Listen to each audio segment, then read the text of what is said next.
علامات کبریٰ کا ذکر، بڑی علامتیں جو کہ بالکل خرق عادت کے انداز میں ہوگی، جن کا معاملہ جو ہے وہ آپ کے ناپ تول میں نہیں آ سکتا، آپ کی کیمسٹری فزکس اس کا جو ہے وہ نہیں کر سکتی، ادراک ہوگا یہ قیامت کی۔ ان میں نمبر ایک کیا ہے؟ ایک بہت بڑا دھواں آئے گا، پوری دنیا کو لپیٹے گا۔ نمبر دو، دجال کا ظہور ہوگا، جو اپنی خدائی کا دعویٰ لے کر آئے گا اور بنوائے گا۔ اس کے ہاتھ میں ہو جائیں گے، قبضے میں ہو جائیں گے سارے ذرائع پیداوار کے۔ اس کی طرف پہلا قدم اٹھ چکا ہو، ٹرپس کے نام سے معاہدہ ہو چکا ہے۔ کوئی ملک اپنا بیج پیدا نہیں کر سکتا ہو، یہ بیج ہم نے ڈیولپ کیے ہیں۔ ان کے ڈیولپمنٹ سے پہلے تم ایک ایکڑ سے کتنی گندم لیتے تھے، آج کتنی لے رہے ہو؟ کس بنا پر؟ جینیٹکس کا جو کام ہم نے کیا ہے اس کی بنا پر ہو رہا۔ ہاں تو ہمارا حق ہے، اس کی رائلٹی ہمارے پاس آنی چاہیے۔ لہذا صرف ان اداروں سے، ملٹی نیشنل سے خریدا جائے گا بیج، اور بیج بھی وہ دیں گے وہ کہ جس سے جو فصل اگے گی وہ بیج نہیں لا سکتی، وہ بیج کا کام نہیں کر سکتی۔ جیسے آپ کو معلوم ہے کہ آپ کے ہاں جو گوشت کھایا جاتا ہے مرغے کا، تو مرغا وہ جو ہے اس میں مرغا ہو یا مرغی ہو، اس کے اندر کوئی وہ کیفیت ہی نہیں ہے۔ ان کے انڈے جو ہے ان سے آپ بچے حاصل نہیں کر سکتے، ہے تو انڈا، دیکھنے کو تو انڈا ہے، لیکن وہ بنڈا جو ہے اس سے بچہ تو نہیں حاصل کر سکتے۔ ایسے ہی وہ گندم کا بیج دیں گے، نظر آئے گی گندم، لیکن اس کے اندر وہ صلاحیت نہیں ہے کہ اس سے جو فصل اگے گی اس کا نتیجہ جو ہے وہ بھی آپ لے سکیں۔ یہ ہونا ہے، اللہ جانے، قدم اٹھ رہے ہیں ادھر۔ پھر یہ ہے کہ دابۃ الارض، زمین سے ایک حیوان نمودار ہوگا، زمین شق ہوگی۔ ابھی میں کہہ رہا ہوں خرق عادت ہے، یہ چیزیں وہ نہیں ہیں جو ہماری کسی حساب کتاب میں جو باتیں پہلے آئی ہیں وہ تو حساب کتاب میں آ رہی ہیں، ساری سمجھ میں آ رہی ہیں، ساری چیزیں مشاہدہ ان کا ہو رہا ہے۔ لیکن یہ ہے کہ دابۃ الارض، یہ کہتے ہیں کہ کوہ صفا، اس میں تو نہیں ہے حدیث میں، کوہ صفا پھٹے گا اور اس میں سے ایک حیوان دابہ وہ ظاہر ہوگا، تو اسی لیے فرمایا ہے وَإِذَا وَقَعَ الْقَوْلُ عَلَيْهِمْ أَخْرَجْنَا لَهُمْ دَابَّةً مِّنَ الْأَرْضِ تُكَلِّمُهُمْ، تو ہم اندر سے پیٹ کے چیر کر زمین کے پیٹ کو ایک حیوان کو برآمد کریں گے جو انسانوں سے بات کرے گا، گفتگو کرے گا۔ نمبر 4، طلوع الشمس من المغرب، یہ بھی خرق عادت۔ سورج تو طلوع ہوتا ہے مشرق سے، غروب ہوتا ہے مغرب میں، لیکن اس وقت معاملہ الٹا ہو جائے، یعنی جو کائنات کے اندر جو گڑبڑ ہوگی کچھ سمجھ میں بات آتی ہے کہ یہ معاملہ جو ہے یہ تو اس پورے سولر سسٹم کو اگر بدل دیتے ہیں تو مشرق مغرب ہو جانا، مغرب مشرق ہو جانا، یہ بالکل سمجھ میں آنے والی بات ہے۔ اس کے بعد ہے عیسیٰ ابن مریم کا نزول، جس کے بارے میں آج میں نے گفتگو کی ہے تفصیل سے۔ یہ نزول ہونا ہے، یہ علامات قیامت میں سے حضور نے بیان فرمایا ہے، اور قرآن مجید کی جو اصطلاحات ہیں اس کے حوالے سے میں نص قطعی جو ہے وہ میں آپ کے سامنے رکھ چکا ہوں۔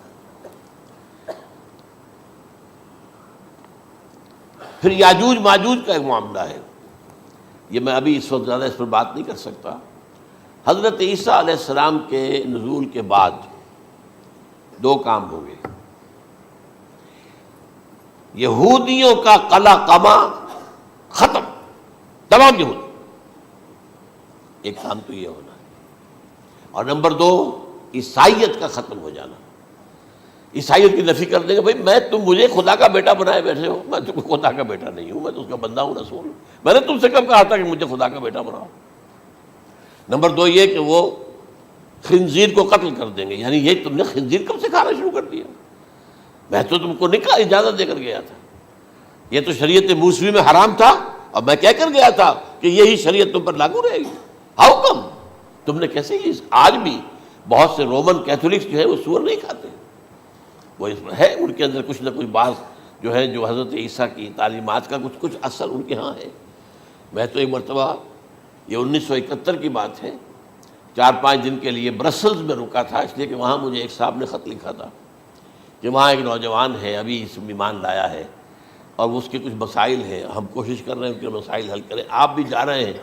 میں انگلینڈ جا رہا تھا تو واپسی پر آپ ان کے یہاں چند دن ٹھہرے، میں حیران ہوا۔ ویسے اس نے مجھے اپنے گھر ٹھہرایا نہیں، اس لیے کہ ماں باپ تو اس کے کرسچن تھے، اور پولیس کا چیف آفیسر اس کا باپ تھا، چیف آف پولیس فورس۔ اس نے مجھ سے ایک دن کھانے پہ بلایا، ویسے ہوٹل میں ٹھہرایا مجھے، اس نے کہا آپ اطمینان سے یہاں کھانا کھائیں، اس گھر میں نہ آج تک کوئی شراب کی بوند آئی ہے اور نہ ہی کوئی بوٹی آئی ہے سور کی. Roman Catholics. اب اکلوتا بیٹا تھا یہ عبدالعزیز، اس نے بعد میں نام رکھا، وان کینٹن اس کا نام تھا جو کہ اوریجنل تھا. پھر اس نے نام رکھا عبدالعزیز وان کینٹن، پرانا نام بھی بحال رکھا. نہایت ایک نہایت خوبصورت. 28 سال کی عمر تھی اور اس وقت میں نے دیکھا تھا کہ اس کی فقہی معلومات جو ہے میری معلومات سے 10 گنا زیادہ. اس کی وجہ کیا ہے؟ وہ گیا تھا موراکو میں ایز اے ٹیچر ملازمت کرنے، پیسہ کمانے. وہاں وہ مسلمانوں سے اس کا ہوا رفع ضبط ہوا، اسلام کی تعلیمات سامنے آئی، اسلام لے آیا. اب اکلوتا بیٹا ہے اور ماں باپ جو ہے کرسچن کیتھولکس. جب وہاں سے واپس آیا تو پھر کہتے ہیں کہ ہمارے درمیان ایک معاہدہ ہے، وی آر لیونگ ٹوگیدر، لیکن یہ معاہدہ ہے ہم مذہب پہ بات نہیں کریں گے، بس باقی جو بھی ہے وہ ساتھ رہ رہے ہیں. لیکن میں حیران ہوا، مجھے معلوم نہیں تھا. اچھا اس کے بعد اس نے جب اسلام کا فیصلہ کیا تو اس کے سامنے سوال آیا کون سی فقہ اختیار کروں. تو اس نے بڑی جو ہے تھورو اسٹڈی کی ہے تمام فقہوں کی، کمپیریٹو اسٹڈی. ان کو کرنے کے بعد پھر فائنل فیصلہ اس کا یہ تھا کہ حنبلی فقہ میں اختیار کروں. چاروں فقہوں میں سب سے لیٹسٹ حنبلی ہے، یعنی حنفی نمبر 1، پھر مالکی نمبر 2، پھر اس کے بعد شافعی نمبر 3، پھر یہ امام احمد ابن حنبل ہے.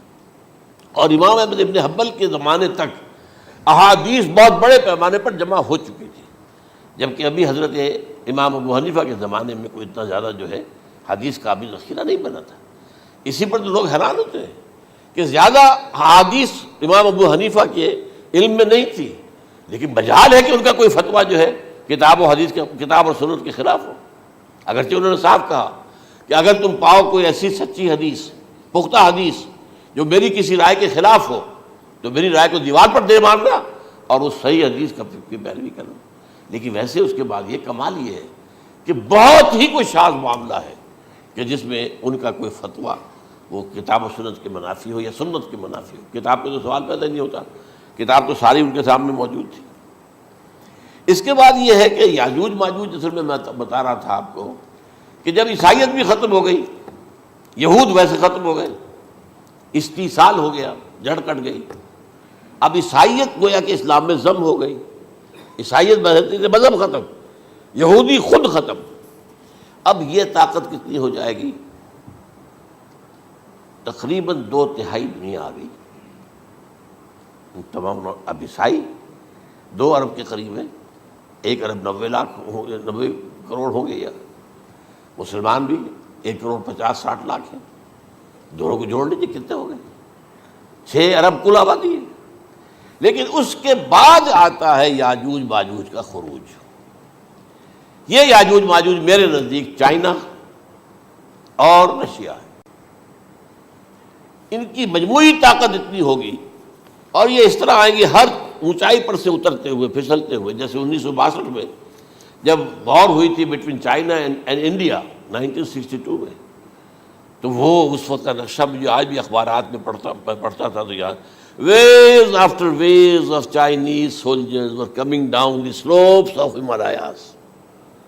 یہ تو وہ ہے نا جن کی تعداد کا کوئی حساب نہیں ہے. اور رشیا اور یہ مل کر جو ہے، میرا اندازہ یہ ہے کہ جب پہلے ملحمۃ العظمیٰ ہوگی وہ عیسائیوں اور مسلمانوں کے درمیان، اس وقت یہ دونوں پاورز نیوٹرل رہے گی. لیکن غالباً یہ بات طے کر لیں گی کہ ویپنز آف ورلڈ جو ہے ماس ڈسٹرکشن، یہ استعمال مت کرنا. اگر یہ ویپنز آف ماس ڈسٹرکشن استعمال کرو گے تو ہم میدان میں آ جائیں گے. اس میں وہ جنگ جب ہو چکے گی، پھر حضرت عیسیٰ کو فتح حاصل ہو جائے گی، اور پھر یہ کہ یہودیت ختم ہو جائے گی، عیسائیت بطور مذہب ختم ہو کر اسلام میں ضم ہو جائے گا. پھر وہ 40 برس کا عہد حکومت ہے حضرت عیسیٰ علیہ السلام. لیکن جب یہ فتح ہو جائے گی ان پر، اب یاجوج ماجوج آئیں گے اور اتنی تعداد میں آئیں گے کہ بحیرہ طبریہ جو ہے اس کا سارا پانی پی جائیں گے. یہ تو اگر آپ کو کبھی اندازہ ہو یا کوئی آپ جانیں ان لوگوں کو جو ان چینیوں سے واقف ہیں، وہ کہتے ہیں زمین پر ہلتی ہوئی کوئی چیزوں سے وہ چھوڑی چھوڑ کے کھا جائیں گے. جہاں وہ جاتے ہیں ایز اے لیبرر، وہاں کے جو سارے کتے ہیں ختم، ساری بلیاں ختم، ہر شے، وہ جو سانپ کھاتے ہیں، ہر چیز کھاتے ہیں. اور یہ تمام ایسٹرن کنٹریز کے اندر ہوتا ہے.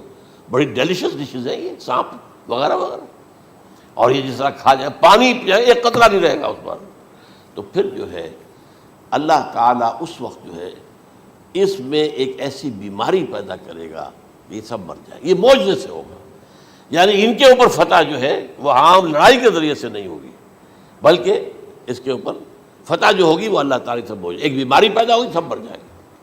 اور اس کے بعد اللہ تعالیٰ ایسے پرندے بھیجے گا بڑی لمبی لمبی گردنوں والے، وہ ان سب کو کھا جائیں گے. جیسے ہمارے ہاں گدھ ہوتے ہیں وہ ان کو صاف کر دیں گے. ورنہ تو یہ ہے کہ پوری دنیا کے اندر جو بدبو اور جو پیدا ہوتا معاملہ اس سے، تو اس نوع انسانی کی بقا ممکن نہیں تھی. ان کے خاتمے کے بعد پھر یہ ہوگا کہ حکومت اسلامی جو ہے پوری دنیا میں حضرت مسیح علیہ السلام کی ہوگی. 45 برس وہ رہیں گے. اسی میں وہ کہلن بھی آ جائے گا، وہ فی المہد و کہلن جو میں نے شروع میں بیان کیا تھا. اسی میں پھر یہ ہے کہ وہ شادی بھی کریں گے، ان کی اولاد بھی ہوگی. اور پھر ان کا انتقال ہوگا تو حضرت حضور صلی اللہ علیہ وسلم کے حجرے میں، وہیں پر جہاں حضور اور ابو بکر اور عمر رضی اللہ تعالیٰ عنہم دفن ہیں، وہیں پہ ان کو دفن کیا جائے گا. اور قیامت کے دن حضور فرماتے ہیں کہ میں اور یہ تینوں ساتھ نکلیں گے. تو یہ ہے حالات و واقعات. بہرحال اس میں یہ ہے کہ یہ نوٹ کر لیجئے کہ جہاں تک ہمارے ہاں آج کل کا معاملہ ہے، میرے نزدیک میں یہ کہنے پر مجبور ہوں، جو رفع و نزول مسیح کو نہیں مانتا وہ کم سے کم منکر حدیث ضرور ہے. میں اس سے کم کا فتویٰ نہیں دے سکتا. اب یہ ہے کہ جو لوگ مہدی کو نہیں مانتے ان کا معاملہ میں مختلف سمجھتا ہوں. چند منٹ لے رہا ہوں آپ کے، اور اس لیے کہ ان کی حدیثیں صحیحین میں نہیں ہیں، بخاری مسلم میں نہیں. اور یہ کہ بہرحال ان کا معاملہ جو ہے وہ ایسا نہیں ہے حضرت عیسیٰ کا. حضرت عیسیٰ کے آنے کا جو کچھ ہوگا وہ تو میں نے آپ کے سامنے بیان کر دیا. لیکن یہ ہے کہ حضرت مہدی ہمارے نزدیک اس میں خرق عادت کوئی ہے ہی نہیں. جیسے ہر صدی کے مجدد ہوتے ہیں، آخری صدی کے مجدد وہ ہوں گے، اور میرے نزدیک یہی آخری صدی ہے، اور اسی میں حضرت مہدی کا ظہور ہو جانا. سعودی عرب میں کوئی خانہ جنگی ہوگی کسی بادشاہ کے انتقال پر، اور پھر اس وقت یہ ظاہر ہوں گے. اس وقت ملک کے حالات کو سنبھالنے کے لیے لوگ ان کو زبردستی نکالیں گے، چھپے ہوئے ہوں گے ایک گھر میں.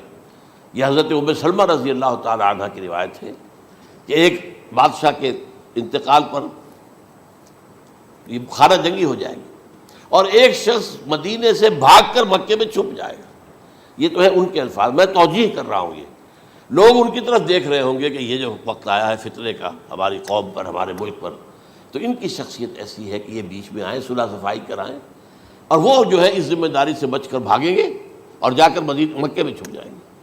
پھر لوگ انہیں تلاش کر کے نکالیں گے اور زبردستی ان کے ہاتھ پر بیعت کریں گے، ورنہ وہ اتنے بڑے منصب کو. اور پھر یہ بھی ہے، ایک حدیث میں آتا ہے یصلحو فی لیلۃ واحدہ، ایک رات میں ان کی مکمل اصلاح کر دیں گے. یعنی اگر کوئی تھوڑا بہت نقص اور عیب کوئی ہوا بھی، کوئی کمی کوتاہی ہوئی بھی، تو اللہ تعالیٰ ایک رات میں اصلاح کروا دیں گے. لیکن ہمارے نزدیک اس قدر کوئی خرق عادت ہے ہی نہیں. البتہ جو کہتے ہیں اہل تشیع، وہ خرق عادت ہے کہ ان کے 12ویں امام جو ہے وہ بچپن ہی کے اندر اس خوف سے کہ جو بنو عباس بادشاہ ہیں وہ ان کو قتل کر دیں گے، تو وہ ایک غار میں چھپا دیے گئے. اب وہ 1200 برس سے اس غار کے اندر چھپے ہوئے، اور اس کے بعد وہ ظاہر ہوگی، وہ امام مہدی ہوں گے. اس میں خرق عادت ہے. لیکن میں یہ کہتا ہوں کہ محض خرق عادت کی بنیاد پر ہم اس کی نفی نہیں کریں گے. کیوں؟ کیا ہم یہ نہیں مانتے کہ اصحاب کہف 300 برس تک سوئے رہے؟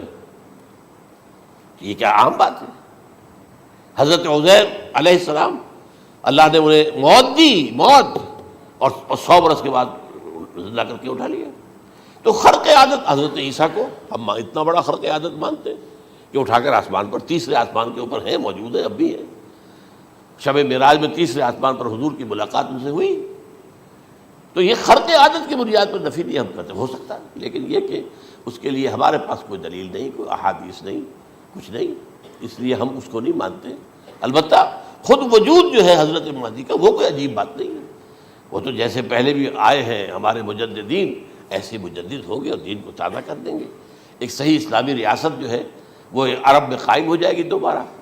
حضور نے فرمایا وہ عدل اور انصاف سے عرب کو اسی طرح بھر دے گا جیسے کہ وہ اس سے پہلے ظلم اور جور اور زیادتیوں کے سے بھری ہوئی ہوگی. تو یہ کام ہوگا، یہ تو مجدد کا کام ہوتا ہی ہے.